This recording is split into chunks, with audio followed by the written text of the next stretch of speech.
Hey, it's Mr. Calvin. I thought moving to the woods would give me peace.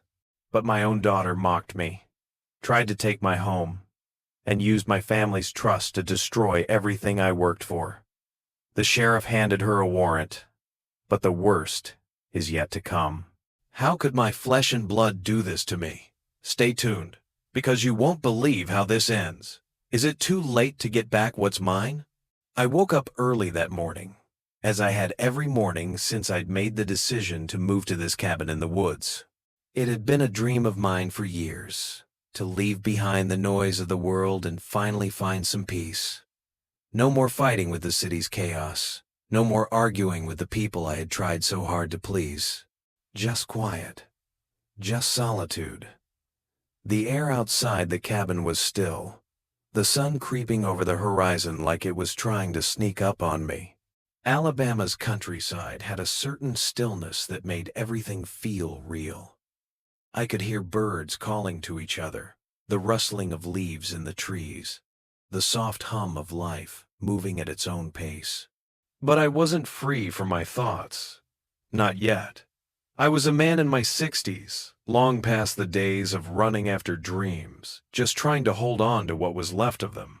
My name is Calvin. I've spent my life giving to my family, putting them first no matter the cost. I always made sure their needs were met before my own. I sacrificed my peace, my happiness for them. And now, after all those years, I found myself in a quiet cabin, trying to build something new out of the wreckage of my past. I didn't ask for much, just some peace. But it wasn't easy to let go of the years of sacrifice. I still thought of my kids, my daughter Diane especially. She was the one who had always been the most difficult, the one who never seemed to appreciate what I did for her, the one who always thought she was entitled to whatever I had. As I sat on the porch, my coffee in hand, I couldn't help but think back on everything. My life hadn't exactly been a smooth ride. There were too many moments I wished I could take back. Too many times I had been taken for granted. But there was nothing I could do about that now. All I could do was sit in this quiet space, feeling the weight of the past lift little by little. That was the plan anyway. Peace, a chance to breathe. Then the phone rang. I hadn't expected a call. Not from anyone. Not today. Not here. When I saw Diane's name on the screen, I hesitated for just a second before answering. I had been hoping for silence, for a little while longer. But life had a way of barging in, and Diane was nothing if not persistent. "Hey, Dad," she said. Her voice was as cold as ever, a touch of condescension woven through her words. "I need you to let me and Mike move into your cabin. Things are getting crazy over here, and we need a place to stay." I sat there for a moment, taking in what she said. I couldn't even remember the last time Diane asked for something without demanding it. It wasn't a request, it was an order, and that familiar ache hit my chest. She always thought she could just take whatever she wanted, without any consideration for what I needed. "Come on, Dad," she continued, her voice almost mocking. "What did you think? You're living out there alone, in the middle of nowhere. You can't seriously expect to have peace. Right? It's just not how things work. You've been living a fantasy." I could hear the faint sound of her husband Mike in the background, probably whispering in her ear, egging her on. The old frustration started to creep up my spine. I felt my chest tighten. I'd given her everything, my time, my money, my energy, and this was how she repaid me? "Why don't you just come back to the city, if you don't want us there?" she added. "It's not like you're doing much out there anyway." Her words cut deeper than I wanted to admit. The lack of respect, the way she always treated me like an afterthought. It was like a wound that never healed. I wanted to scream, to tell her to get off my back, but I knew better. I had spent too many years being the peacekeeper, letting her push me around, never standing up for myself. But something inside me shifted. I wasn't going to let her have the last word. Not this time. I set the phone down, not saying another word. There was nothing left to say. I needed to think. I needed to figure out what my next move would be. I stood up slowly and walked outside, the cool morning air brushing against my skin. The cabin sat in the woods like a fortress, but it felt empty without the noise of the outside world. The trees swayed gently in the breeze, and I let my eyes linger on the horizon for a moment. For the first time in a long while, I felt the weight of my decisions start to shift. Diane wasn't going to dictate my life anymore. I had spent too many years putting everyone else before myself. It was time to stand up for what I needed. I didn't need her approval. I didn't need anyone's approval. I had worked hard to get to this point, to this life of quiet, and I wasn't about to let anyone take it from me. I walked around the cabin, the ground crunching beneath my boots, my mind running through all the possible ways I could handle this. But I knew one thing for sure. I wasn't going to back down. I wasn't going to let her or anyone else tell me what I needed to do. I took a deep breath, the smell of fresh pine filling my lungs. It was time for a change. For the first time in years, I felt like I was finally making a decision for myself. I walked back to the cabin, my mind made up. The battle was about to begin, but this time, I wouldn't let them win. The sun hadn't yet fully risen, but I could hear the rumble of a truck pulling up outside. I didn't have to look to know who it was. Diane. Her damn timing never changed. I'd barely finished my coffee when the knock came. 3 quick raps on the door, like she was trying to force her way in, without giving me a chance to refuse. I didn't rush to answer. I let the silence stretch for a moment, just to settle my nerves, to gather the fragments of my calm. When I opened the door, there she was, standing there with that look on her face.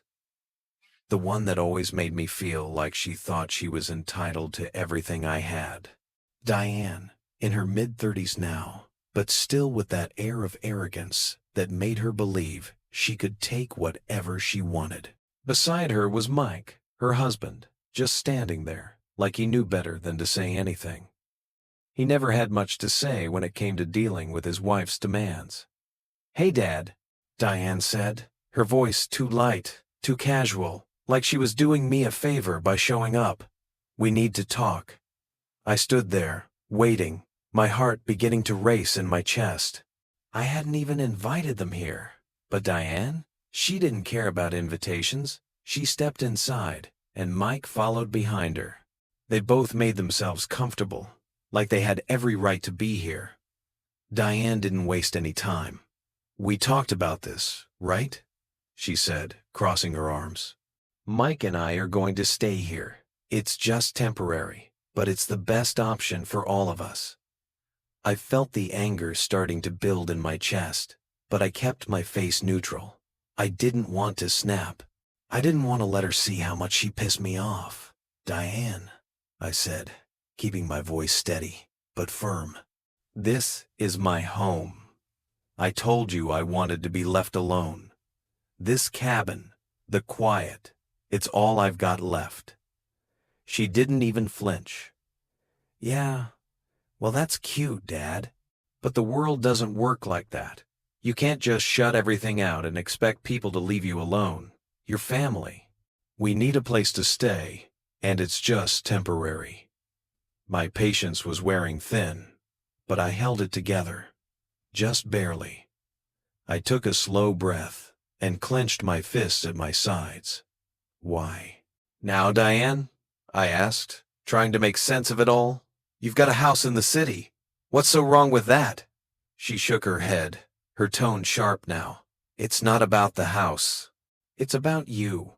You've spent so much time on your own, trying to find peace. But now we need your help, and you're just going to turn us away?" She glanced at Mike, who hadn't said a word since we walked in. "You don't really care, do you?" Her words hit harder than I wanted to admit. What the hell was she implying? That I didn't care? That I'd always been too selfish to help her? I wanted to say something. I wanted to tell her how wrong she was, how much I had given up for her and the family, but the words wouldn't come out. They were stuck in my throat, trapped by the years of silence I had swallowed. Her words echoed in my head, louder and louder, until I had to close my eyes to block them out. "You're just like Mom," Diane continued, her voice softer now, but still filled with that same arrogance. "She would have helped, wouldn't she? You used to be the one who always did what was best for everyone else, but now you're just cold, just like her." The comparison hit me like a sucker punch. Just like her? I wasn't my wife. I wasn't cold. I had done everything for my family, and still, it felt like it wasn't enough. I didn't respond at first. The silence in the room was thick, almost suffocating, but I could feel the anger burning in my chest. I had been so patient for so long, swallowing my frustrations, burying them deep down, all in the name of family. And for what? To have them waltz in and dictate my life? The years of sacrifice I'd made for Diane, for the family, came rushing back to me. I had missed birthdays, anniversaries, special moments. I had worked too many hours, too many late nights, because I thought it was what I was supposed to do, because I thought I had to, but it had never been enough for them. I didn't know how long I had been standing there, but when I finally spoke, the words came out slow and measured. "You've been taking advantage of me for too long, Diane, and I'm done." Her face faltered for a moment, but she quickly recovered, trying to maintain that same air of control. But I could see at the shift. She wasn't as confident as she wanted me to believe.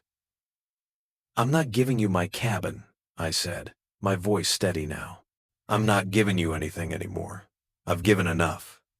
I watched as the shock registered on her face. For the first time in years, I had stood my ground.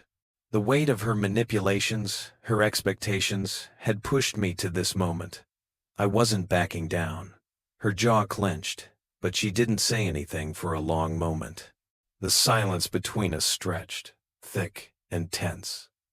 Then, she opened her mouth again, her voice trembling with barely contained anger. "You don't have a choice," she said, her eyes narrowing. "We'll stay here whether you like it or not." I didn't flinch. I didn't move.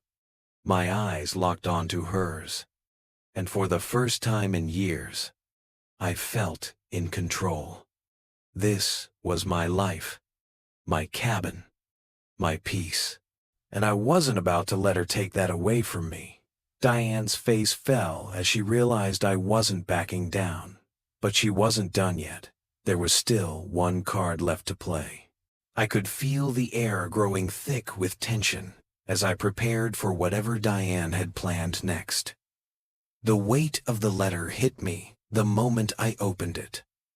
Legal jargon, demands, threats. The letter from Diane and Mike was everything I had feared. They'd contacted a lawyer, and now they were trying to force me out of my own home. It wasn't just about the cabin anymore. It was about my dignity, my entire life. They gave me a deadline to vacate.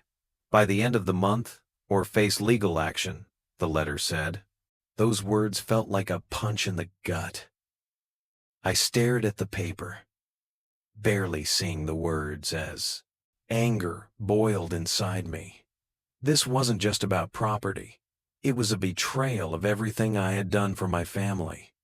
I could feel the heat rising in my chest, but I couldn't afford to lose control, not yet. I had been pushed too far, but this was different. This wasn't some casual request from Diane anymore.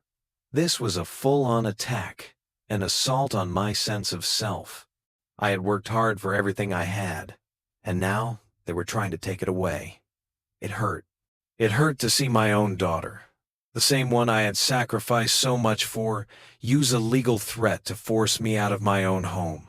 All those years of putting my family first, of taking on their burdens, and this is how they repay me? I couldn't let it slide anymore. I sat down at the kitchen table, the letter still in my hands. My mind raced. I had to think. I had to stay calm. But deep down, I was torn. Should I react emotionally? Should I just give in to keep the peace, like I always did? Or was it finally time to stand up for myself, to fight for what was mine? I kept telling myself I was just an old man, that maybe it was easier to just give in. But no, I wasn't that man anymore. I was tired of being pushed around. I couldn't let this go. I spent hours going back and forth in my head, replaying everything in my mind. My entire life had been one long series of compromises. I had always put others first, my kids, my wife, the world around me, and look where it had gotten me. Alone, misunderstood, taken for granted. Diane didn't know the half of it. I felt a mix of anger and regret. My sacrifices had been too much. I'd let myself become invisible, a background character in my own life. But I wasn't ready to let it all slip away without a fight. I didn't want to do this. I didn't want to make this a battle. But Diane had made it clear she wasn't here for reconciliation. She wasn't interested in understanding my position. She was here for one thing, to take what she felt entitled to. And that's where I had to draw the line. The next day, I made a call I never thought I would. I contacted a lawyer. I walked into the small office downtown, not sure what to expect. It wasn't easy. The whole idea of legal battles felt so alien to me, like something I had spent my life avoiding. But now, I didn't have a choice. It was either stand up or let them take it all away. The lawyer, a young man in his early 30s, listened carefully as I explained the situation. When I told him about Diane's demands, he didn't flinch. He went straight to the legalities, explaining my options. "They can't just take your property," he said.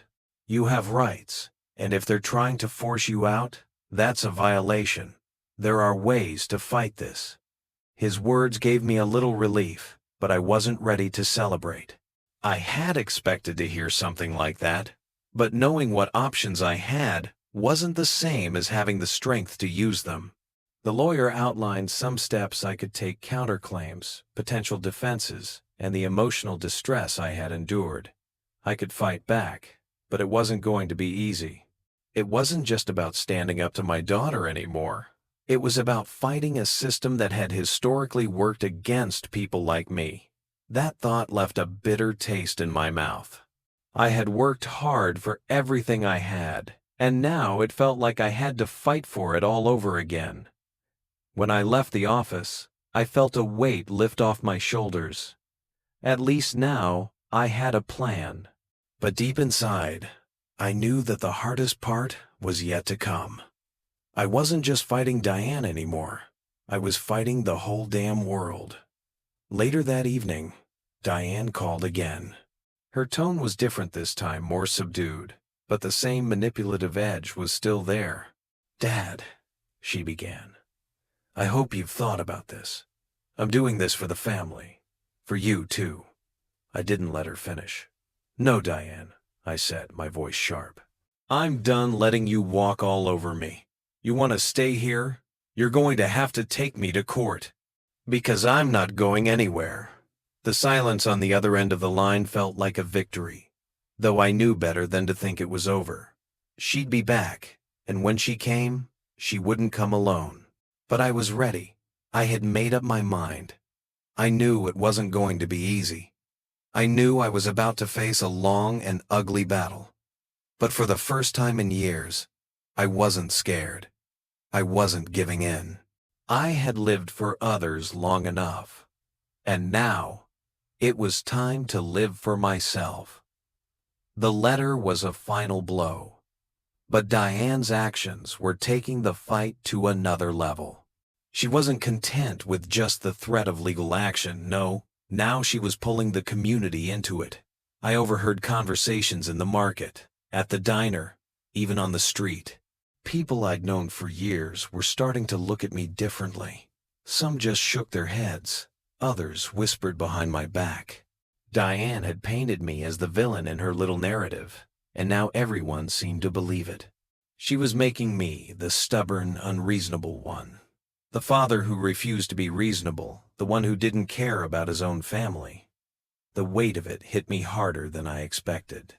I wasn't just losing my home, I was losing my place in the very community I'd spent my whole life being a part of.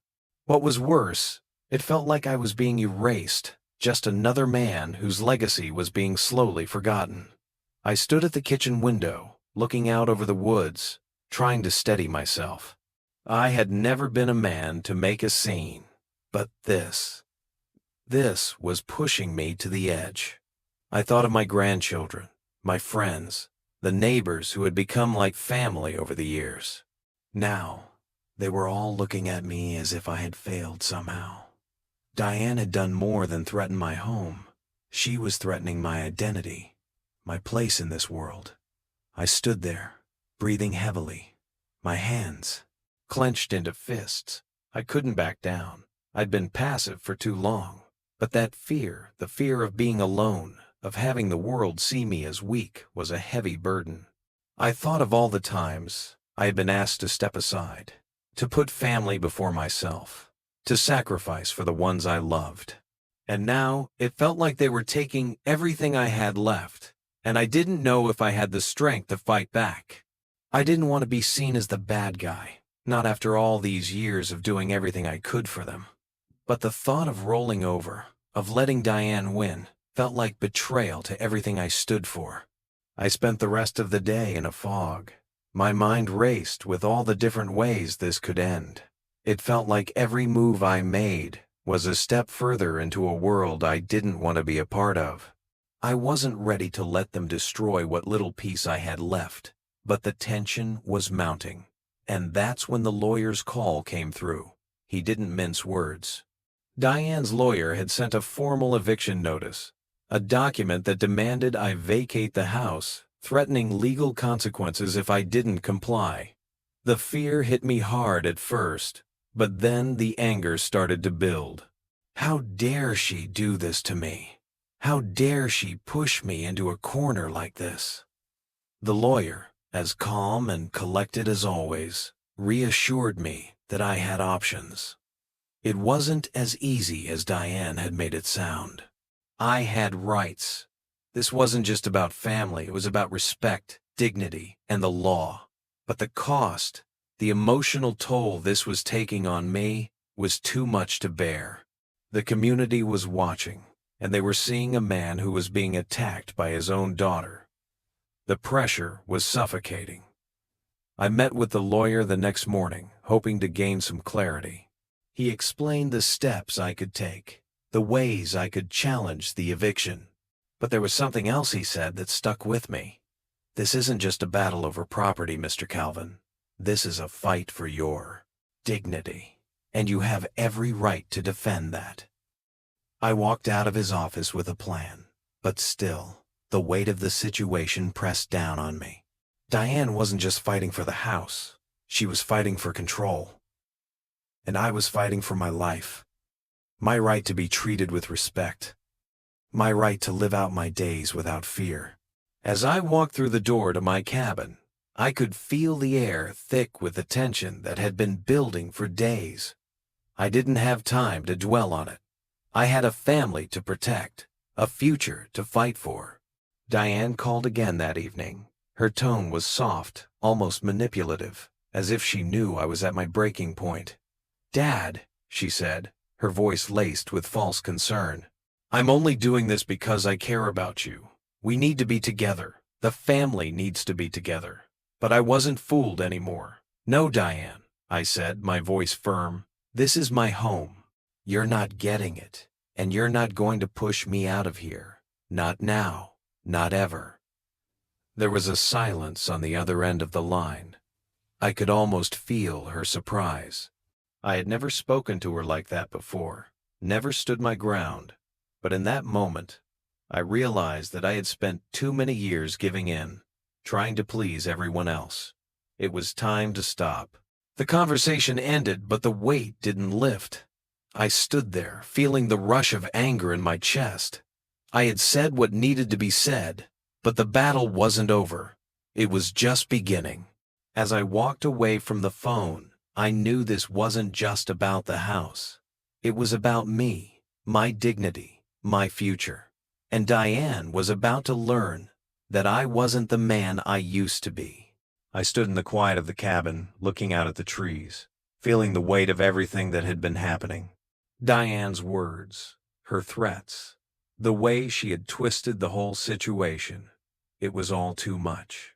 For so long, I had tried to keep my head down, to avoid conflict.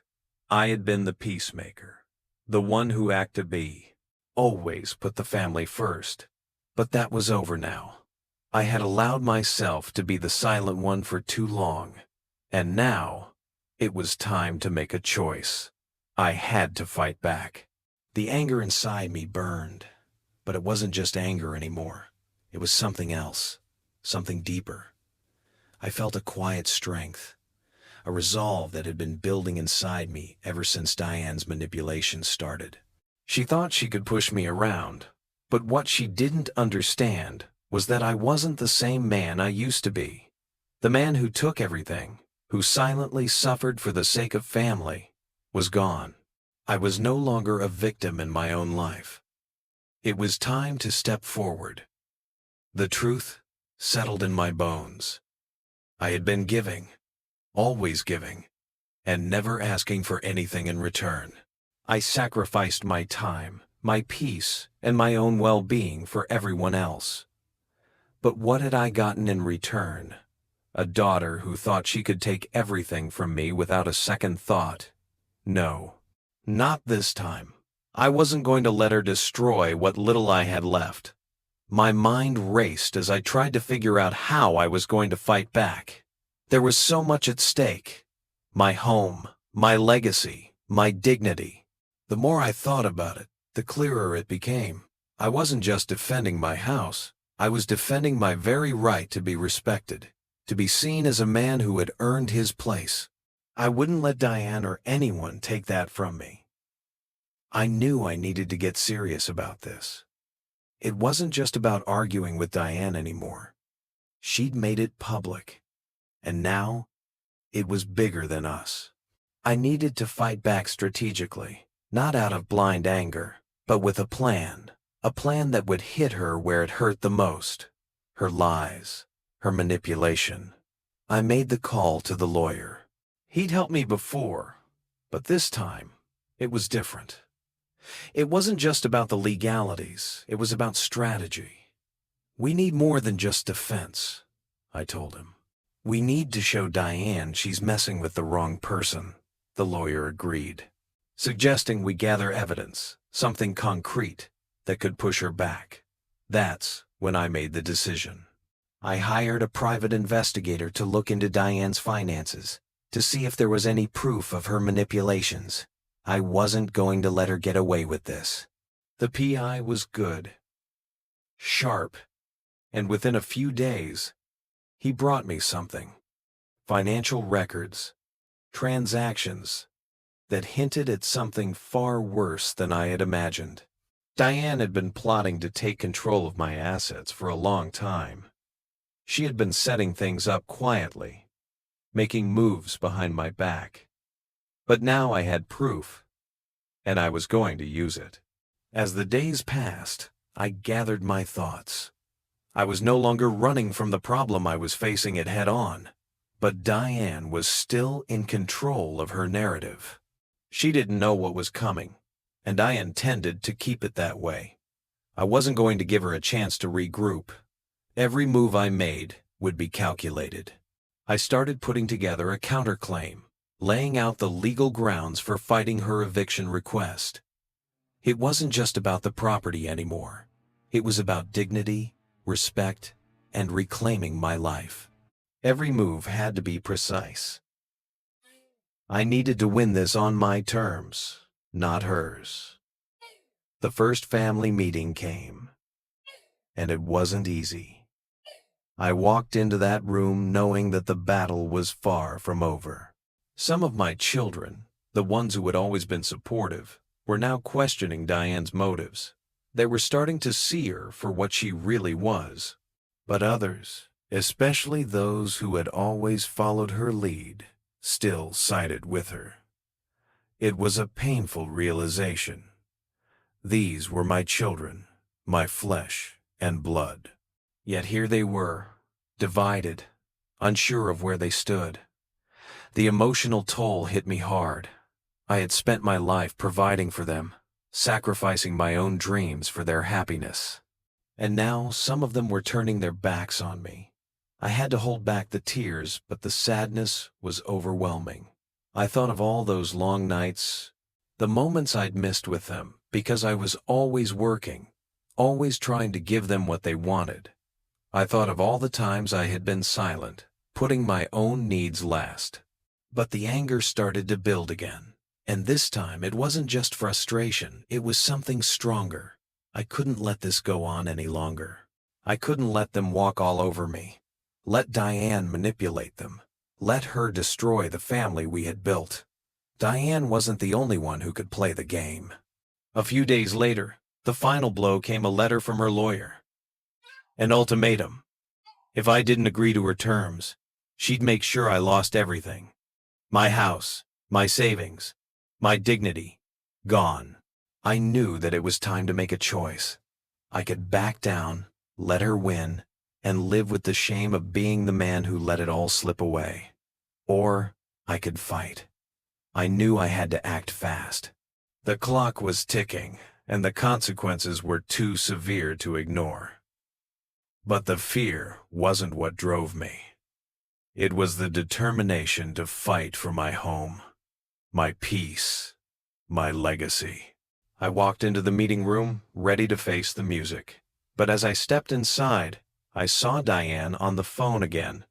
This time, she wasn't alone. It was clear I had stirred up something far bigger than I had imagined. The real battle had only just begun. The tension was palpable. I had spent weeks preparing for this moment, and now it had arrived. The confrontation with Diane would define everything. I wasn't just fighting for my house anymore. I was fighting for my dignity, my legacy, and the right to be treated with respect. The calm I had learned to wear for so long was now a mask I refused to hide behind. I was ready to stand my ground. I walked into the room, my eyes meeting Diane's. There was no hesitation, no uncertainty. I was no longer the man she could manipulate. I had been too silent for too long, allowing others to dictate my life. The moment I'd feared, the moment I'd tried to avoid, was here. But now, I had the power. I was not going to back down. Diane, I said, my voice steady but firm. This is my house. I've worked hard for everything I have, and I'm not going to let you take it from me. Her eyes narrowed, but she said nothing at first. Her silence was the kind that carried weight, the kind that made you feel like you were walking into a storm. But I wasn't afraid anymore. The years of guilt, the fear of losing my family, had been replaced with something stronger, something unshakable. I wouldn't be the one to lose here. I could see the confusion in her eyes. She was used to me being the quiet one, the one who took it all without a fight. She was used to me being passive, always giving in. But now, she was facing a different man. I could feel the shift in the air, the uncertainty in her posture as she tried to regain control, but it was too late. The fight for control was no longer hers, it was mine. Her voice cracked, but she still tried to maintain her composure. You're being unreasonable, Dad. You're holding on to something that doesn't belong to you anymore. It's best for the family if you just let go. Best for the family? I echoed her words. bitterness seeping into my voice. For years, I've sacrificed for all of you. I've worked myself to the bone, put your needs before mine. And now, you think it's best for the family that I give up the only thing I have left? I stepped closer, feeling the heat of the moment rise. I'm not going to be your doormat anymore, Diane. Not now. Not ever. She flinched, but quickly regained her composure. You're making this harder than it has to be, she said, her voice cold. You're being selfish. Selfish. The word hit me like a punch to the gut. I had spent my whole life giving, putting everyone else first, and now I was selfish because I refused to let her take everything from me. I wasn't going to let her guilt-trip me into submission. I had fought for this house, for this life, and I wasn't going to let her take that away from me.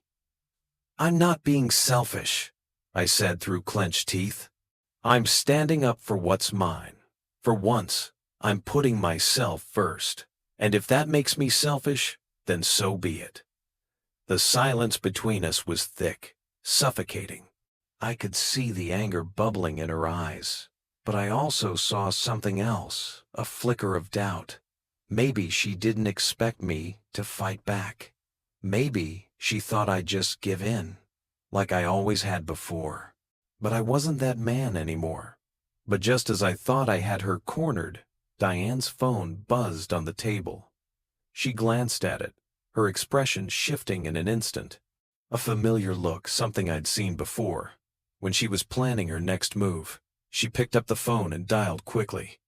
I watched as she spoke in hushed tones, her eyes glancing up at me every so often. My heart sank as I realized what she was doing. She wasn't done. Not by a long shot.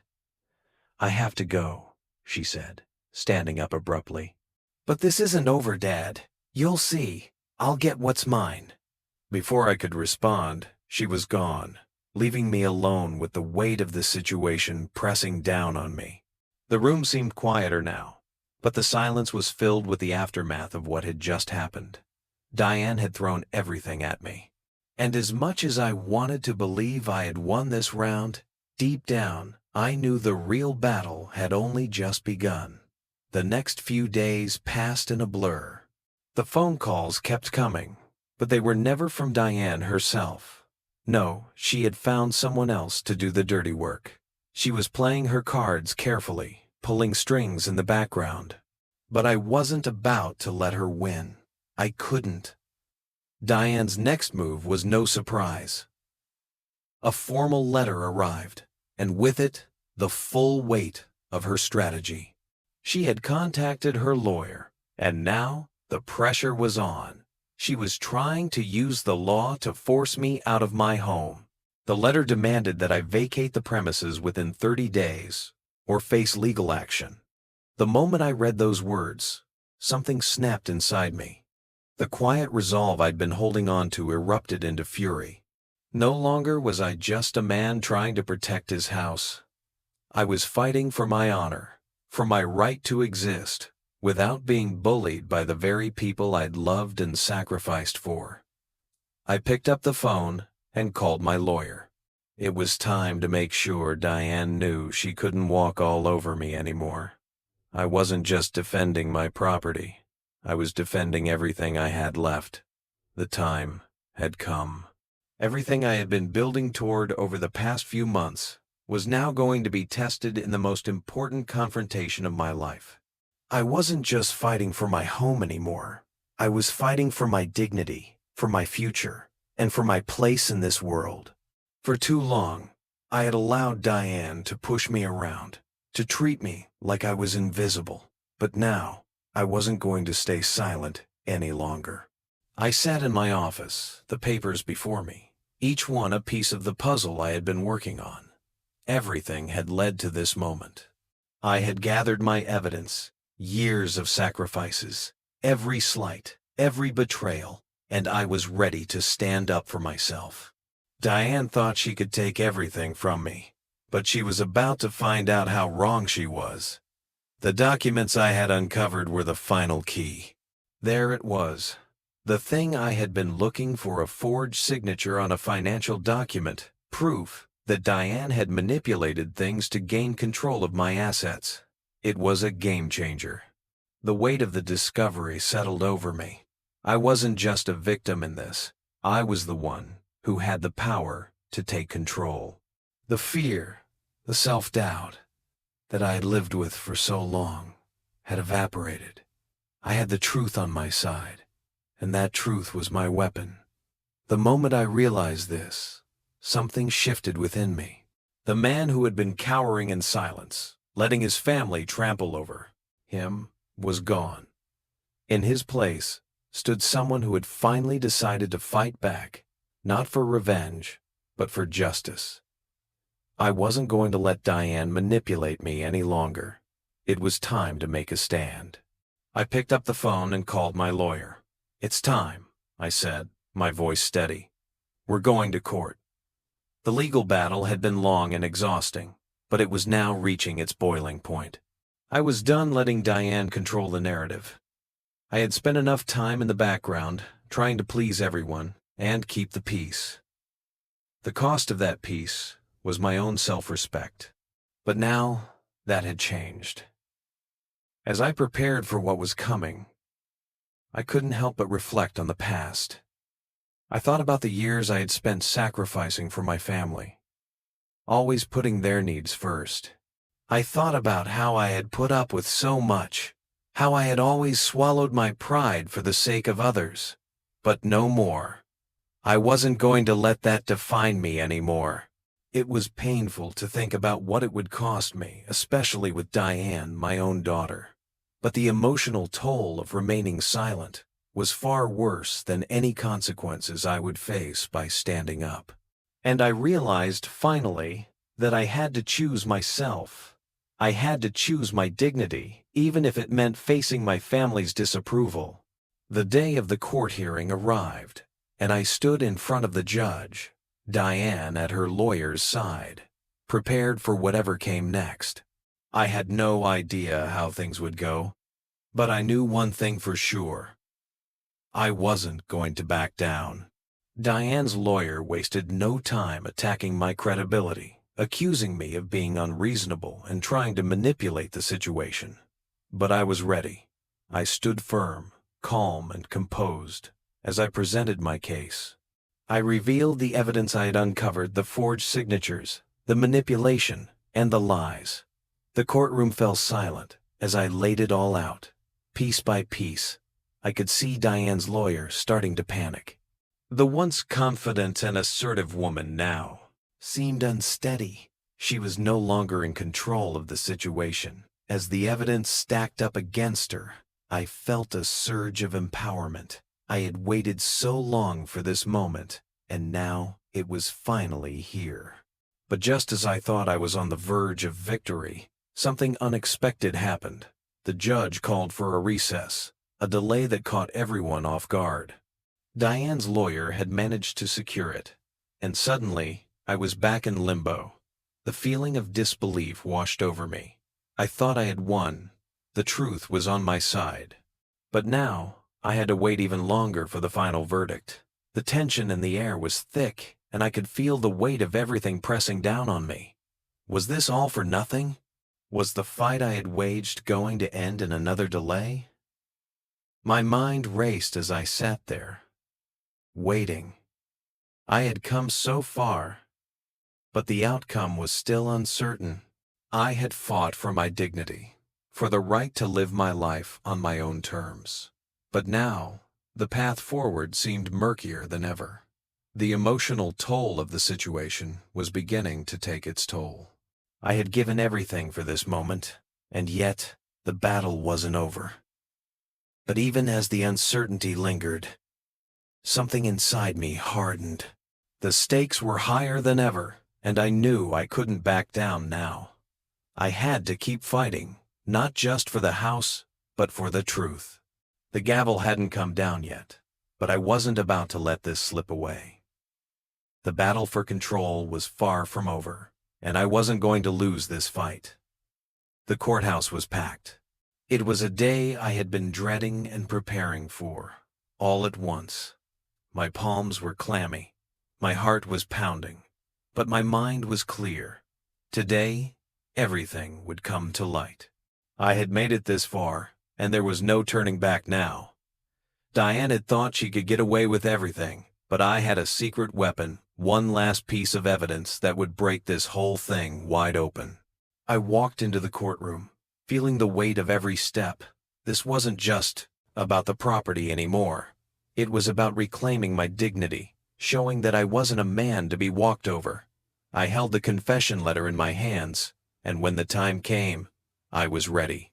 The courtroom fell silent as my lawyer read the letter aloud.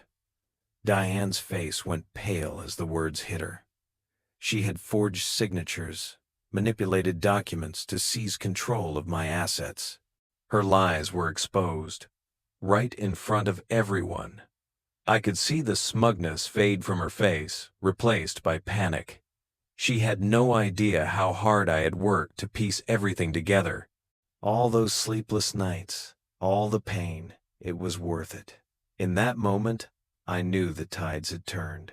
My heart raced, but I stood firm. The power was finally in my hands. But inside, there was a quiet storm. I thought back to all the years of sacrifice, the endless moments when I was overlooked and dismissed. The betrayal I felt from Diane hit harder than anything else. This fight wasn't just for my home, it was for the years I'd spent giving everything to my family, only to be treated like I didn't matter. I looked across the room. Diane was scrambling to regain her composure. She had thought she could control me. But now the tables had turned. This wasn't just a fight for the property. It was a fight for everything I had worked for. I wasn't the man who would silently accept being cast aside anymore. No more. Not today. As the lawyer read the letter, I stood tall, forcing the years of anger and frustration into a calm, measured expression. This moment was mine. The room stayed silent, but the tension was thick. I could feel it. The betrayal, the years of silence, all led to this one point. The courtroom was mine now, and I wasn't going to let anyone take it away from me. Then came the response I had feared, the family's reaction. Some of them still sided with Diane.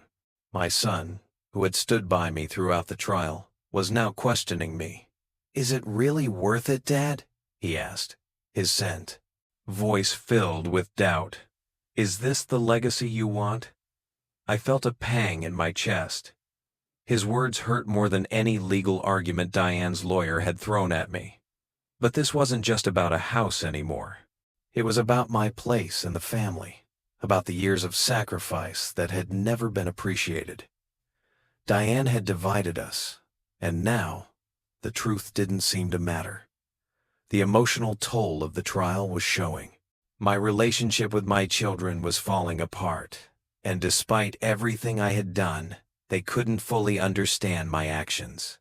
Some of them, including my son, were still too loyal to Diane. It was as if they couldn't accept that she had betrayed us all. The divide between us was growing wider, and I could feel it. The courtroom victory felt empty. The truth was finally revealed, but the price was my family. I wondered if it was all worth it. Had I lost everything in my quest to hold on to something that I thought was mine? The judge's ruling came next. Diane had lost. The court ruled in my favor. She was ordered to relinquish control of my property. But even as the gavel came down, the victory didn't feel like a win. The judge looked at me and said, "While you've won the legal battle, the emotional cost will take years to heal." I stood there, trying to take in the words. I had won, but the battle had cost me so much more than I'd anticipated. The relief I'd been waiting for felt hollow. The victory didn't erase the years of pain, the years of being disrespected and ignored. I took a deep breath, feeling the exhaustion settle in my bones.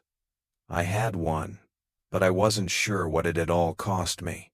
Would my family ever see the truth? Could we ever be whole again? The road ahead was uncertain, but I knew one thing. I had reclaimed my independence. The legal battle might be over, but the emotional scars would take time to heal. Days passed, and I retreated to my cabin in the woods, trying to process everything that had happened. I needed space to think, to heal. And then, something unexpected happened. Diane reached out. She called me one evening, her voice soft, tentative. "Dad, I'm sorry," she said. "I should have stood by you. I made a mistake." I sat down, listening to her words. She admitted her wrongs, and for the first time in a long time, I felt a glimmer of hope. Maybe, just maybe, there was a chance to rebuild what had been broken. But as I listened, the anger that had been simmering inside me was still there, sharp and raw. The years of betrayal hadn't disappeared with a few words of apology. I wanted to forgive her. I wanted my family back. But the wound was deep, and healing would take time. We had a long conversation, and though I still didn't know if I could fully forgive her, I realized that we had a chance to rebuild. Maybe, just maybe, things could get better. But it would take work on both our parts. As I walked out of the courtroom, I felt a mixture of triumph and sadness. I had won, but the real test was just beginning. The emotional toll was still there. The distance between me and my children was still too wide. But I was no longer fighting just for a house. I was fighting for my future. This wasn't the end. It was just the beginning.